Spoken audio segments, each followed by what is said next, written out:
Not all numbers are born for the balance sheet. Some are born to bring a smile.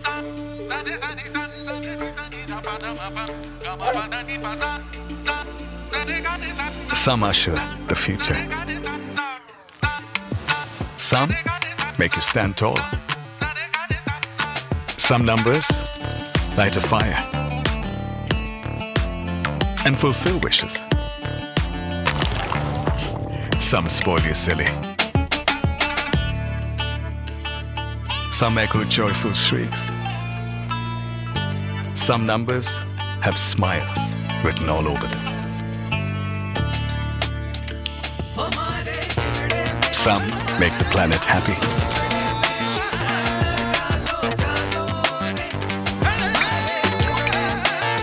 Some make the planet healthy.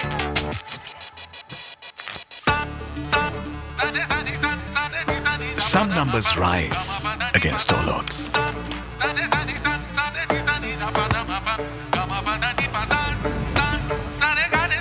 Some are made for dreams. Not all numbers are born for the balance sheet. As we spread our wings globally, we at Mahindra believe that the numbers we are most proud of are the number of lives we have touched.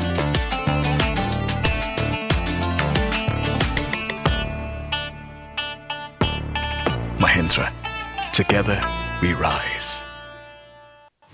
India's economic architects, together on one powerful stage. From Nitin Gadkari to Arvind Panagaria and Montek Singh Ahluwalia. Visionaries who are shaping India's future. All debating the Viksit Bharat roadmap, where legacy meets leadership. Here, the real policy playbook. Finance, roads, reforms. Disinvestment, nothing is off the table. The inside views, uncensored. Only at Adani Business Today, India at 100, 8th August 2025, Shangri-La Eros, New Delhi. Hello and welcome to Market Today. I'm Siddharth Zarabi and joining me today is Dr. Praveer Sinha, CEO and Managing Director, Tata Power, on the first quarter results. Welcome to the show, Dr. Sinha. Let's begin by getting your sense on the overall quarterly performance and the key highlights. Thank you, Siddharth, for having me on your show. I think what you have seen that Tata Power has been consistently performing very well. This is the 23rd consecutive quarter of increase in PAT. And what is important is that now most of the profit that is coming from the core business. Our existing generation business are performing very well. Our transmission distribution business have stabilized. Our Odisha Discoms have done exceedingly well in this year. And whatever legacy issues were there, we have been able to overcome, and you will see much better performance in the coming quarters. Similarly, in our Renewable, our manufacturing plant has stabilized, and you will again see much better results in the coming quarters because the impact of better yield and better efficiency can be seen. Our Rooftop business has again done exceedingly well. The type of quantum jump you have seen over there, you will continue to see in subsequent quarters because the supply chain, as also the ability to penetrate the market and get larger market share is there. And of course, it is being helped by the PM Surya Ghar program. And then our large utility scale, we've set up 652 megawatt of capacity in this quarter. Of course, most of it was for third party. But going from third will be for our own internal purpose because our third party projects will be virtually over. So I think you have exceedingly good results that will come. And this is on a very, very strong foundation that has been laid by each of the businesses. And there will be much more consistency in performance and improvement in performance that you would see going forward. Dr. Sinha, if we look ahead in terms of the EBITDA outlook for the first half, what can you share with us, especially when it comes to renewables and the EPC segment in terms of the outlook? So, first quarter, we showed a EBITDA growth of 17%. We do expect that this consistency will be maintained in future. As I mentioned, that many of our performance in whether it is Odisha Discom or Rooftop or manufacturing will increase much more in the second quarter and subsequent quarters. So you can see exceedingly good results coming out of Tata Power in subsequent quarters, and the trend and the track record of it will only be improving, and that's what I feel you can expect from Tata Power's performance in future. As far as the solar part of the business goes, 100 crores in profitability on almost 1613 crore in revenue. Can we expect this to sustain as you ramp up towards the full 4.3 gigawatts of capacity? So this is for the manufacturing plant in Tirunelveli, the 4.3 gigawatt solar cell and module. Last quarter, we made something like 940 odd megawatt of modules and 905 of cell. This quarter, I expect that this will improve. So you can definitely expect a much higher profitability and EBITDA from the manufacturing plant in the coming quarter. You mentioned Odisha, and Odisha, the Discom part has shown strong EBITDA and PAT expansion. What is this on account? Is it on account of AT&C reduction alone, or is there anything that you managed to do as far as the PPAs are concerned? So it is basically because of the AT&C. It's a regulated business, and if you perform better than what is the target that has been given by the regulator, you get an incentive on that. So our AT&C performance has been very good. Legacy issues have been sorted out. Billing and collection efficiencies have improved tremendously. All the issues of meters not working earlier and all that, they have been removed. So I think you will end up seeing a much better performance from Odisha Discom every quarter and on a yearly basis also. And that's where I think the real value of the investment that has been made by Tata Power in Odisha Discoms will be seen. Dr. Sinha, you mentioned the solar part, and you've been ranked the number one company, solar rooftop EPC company. I wanted to understand what are your market share targets for the remaining part of the year in this particular segment? So in rooftop, we are number one. We have a 20% market share. On EPC, of course, there are other players also, and we have been a little cautious in terms of bidding for projects and executing. But this year, we are definitely looking at executing nearly 2,500 megawatt of renewable projects, which means a combination of solar and wind. And we are very much on track to do that. This is going to be the highest capacity that we'll be executing till now. Even in the first quarter, 652 is the highest quarter capacity add that has happened ever in Tata Power. Let's also turn to another aspect of the business, and this is your public charging points. Footprint of almost 5,571 public charging points across 620 cities. The question I really wanted to put to you was in terms of monetization from this network. What are the plans? Is there anything on the board with regard to possible partnerships with fleet or aggregator cab operators? So we are the biggest in the country in terms of availability of EV chargers. The numbers that you mentioned are public chargers. I have nearly 1.4 lakh home chargers and 1,200 bus chargers, which are there right across the country. And we are looking at opportunities to enhance that. As you know, that the number of electric vehicles that are being sold are still very low compared to what was the target. And we do expect that once the penetration of electric vehicles increases, more chargers will be put right across the country, and the usage of chargers also increase. Right now, it is less than 5% usage, and we expect that at least at 10% it will become financially very viable to increase the numbers right across the country. So that's where we are. We are quite optimistic that the OEMs who are coming over here have all tied up with us. We are working with virtually all the OEMs, including Tata Motors, and we do expect that we are the partner of choice for all the EV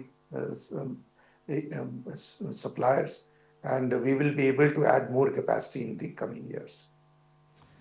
That's a good point to make. A doubling of usage, as you say, will be required. On a broader basis, what's your own sense of the evolution of the EV market in India? We have government initiatives, we have seen what industry is doing on its own, and we are also now seeing the play out of market restrictions, supply restrictions by China. We've also seen Tesla showroom, perhaps just in terms of a symbolic entry into the Indian market. What does this all add up to for the future growth of the EV market in India? So what we see is from the earlier only 2 OEMs or 3 OEMs, now there are 7 OEMs who are there. Also, earlier there used to be just single model of EVs that were there in the market. Now we start seeing that there are number of new models of EVs which are coming into the market. They are SUVs, they are sedans, they are hatchbacks. So I think the numbers are increasing. We do expect that between this year, later part of this year and next year, there will be more number of models of EVs which will come, and that will give choice to the customers to go full hog and decide on what sort of EVs that they would like, and to that extent the penetration of EVs will drastically increase going forward. So we are very confident that the groundwork that we have done in last 5 years, the infrastructure that we have created, we can quickly enhance the number of chargers that needs to be added, whether it is in cities or it is in highways, and we'll be in a much better position to cater to the requirement. So from the charging point of perspective, I can tell you that we are fully geared up. If the number of vehicle increases, we can very quickly enhance the number of chargers. Dr. Sinha, let's turn to the hydro projects in Bhutan. I just wanted an update on where that stands, because there is in fact construction that is expected to have already started or is set to start. What's the latest update there? So Bhutan project, the construction work started on 1st January 2025. So already it is in very advanced stage. Full mobilization of equipments have taken place, mobilization of people have taken place, and work is going on all the fronts, so whether it is the powerhouse or the adage or the diversion tunnel. So there is full-fledged work happening at the site at very fast pace. This will get completed by 29, and we are very confident that we'll be able to execute this project, one of the fastest in Bhutan in the power sector. We are also working on few more projects in Bhutan, where we are in very advanced stage of discussion with the Bhutan Power Corporation, which is the DGPC, and also this will get financed by World Bank and IFC. So I think another 1125 megawatt project is in very advanced stage, and possibly by mid of next year we'll start construction work over there. And similarly, our pumped hydro project work has started. So we have a battery of hydro and pumped hydro projects which we'll be executing in next few years. Dr. Sinha, net debt has risen to 47,578 crore. I just want to understand for the full year, what kind of number are you working with, and are there any plans as far as possible refinancing of this debt is concerned? So right now, all these projects which we are doing, we have a plan of 25,000 crore of capex. Part of it will be, of course, funded from internal accruals from the EBITDA that we are getting, and part of it, of course, will be funded from the fresh debt that we will take. And all this is tied up. What is important is to see the metrics. Our debt equity ratio continues to be less than 1.1. Our debt EBITDA ratio is also very, very healthy in the 3.1 range. So I think when you look at the metrics that we have, they are very, very healthy. And I do expect that going forward, we will be able to meet not only very good cash flows, internal cash flows to meet the obligation of debt repayment, but also fund our growth. So I think financially we are in a very good metrics, and that will support us in the growth plans that we have. Okay, let's move away from the results for a moment and talk about the broader sort of overall signals that are coming in. And one of those is the tariffs that the United States is going to put on Indian exports to that country. Broadly speaking, not for your sector, but overall, how do you see this as a moment for Indian industry and our exports growth? So let me talk about my industry, and from what I see, this is a great opportunity for India to make in India for India. If I look at renewable today, whatever capacities we have put in cell or module, we'll be able to meet our local requirements. So we don't have to export anything because the in-country demand itself is huge. Similarly, going forward, I think anything that we take in power sector, the sector is growing at a very, very fast pace, and the type of demand we are expecting for next 10, 15 years, we actually do not have to look for too much of export opportunities. So my feeling is that whatever be the tariff ranges which are there, it will not impact for the power sector in our country. And let's work towards Make in India for India. Make in India for India, and that seems to echo what Prime Minister Narendra Modi just said over the weekend, which is to look at self-reliance in a world that is currently in turmoil due to tariffs. But broadly, we see the United States as the largest market in the world. There's an anti-renewables flavor currently. We don't know how much it will impact on the ground, but the policy focus there seems to be anti-renewables. Do you see that impacting the move towards renewables globally and therefore impacting international prospects? I think from what I see in our country, this is a great opportunity because we have more than 300 days of sunshine and we have very good wind speeds. And the opportunity of democratization of energy and using clean energy is humongous for our country. We should look at it from that perspective. And I strongly believe that this is the decade or next few decades for India in terms of moving towards clean energy, especially the type of growth in consumption that we are seeing. And for us, there could not have been a better opportunity for us in Tata Power and the people working in the power sector to make the best of it and enhance our manufacturing capacity as well as our capability to add capacity for generating more of clean energy. One final question. Is there any policy response that you would like to see on account of these evolving developments, particularly in this space, to utilize this opportunity as you put it? So I think the government is taking a lot of steps in that to promote Indian manufacturing. Also, the step that the government is taking on nuclear power, whereby it will allow private sector to get into nuclear power generation, as also in setting up nuclear power plants. So I think that's another great opportunity for India. for its movement towards clean energy solution. And I do believe that this will be a game changer as far as India is concerned in its journey towards clean energy solutions.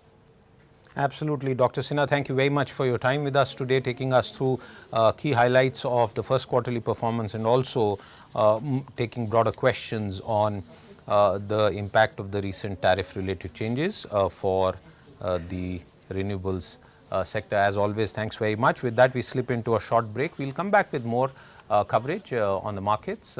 Do stay tuned in.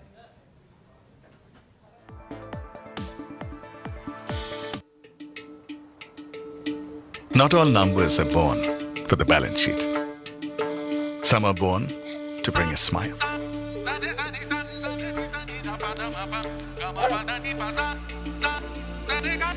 Some usher the future. Some make you stand tall. Some numbers light a fire and fulfill wishes. Some spoil you silly. Some echo joyful shrieks. Some numbers have smiles written all over them. Some make the planet happy.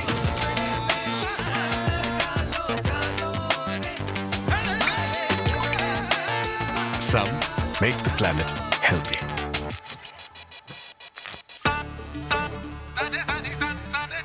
Some numbers rise against all odds.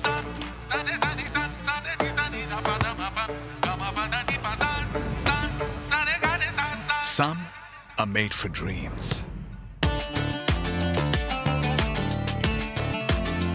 Not all numbers are born for the balance sheet. As we spread our wings globally, we at Mahindra believe that the numbers we are most proud of are the number of lives we have touched.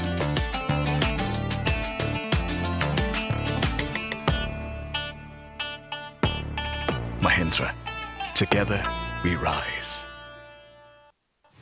India's economic architects, together on one powerful stage. From Nitin Gadkari to Arvind Panagaria and Montag Singh Ahluwalia, visionaries who are shaping India's future. All debating the Viksit Bharat roadmap, where legacy meets leadership. Here, the real policy playbook, finance, roads, reforms, disinvestment, nothing is off the table. The inside views, uncensored. Only at Adani Business Today, India at 100, 8th August 2025, Shangri-La Eros, New Delhi.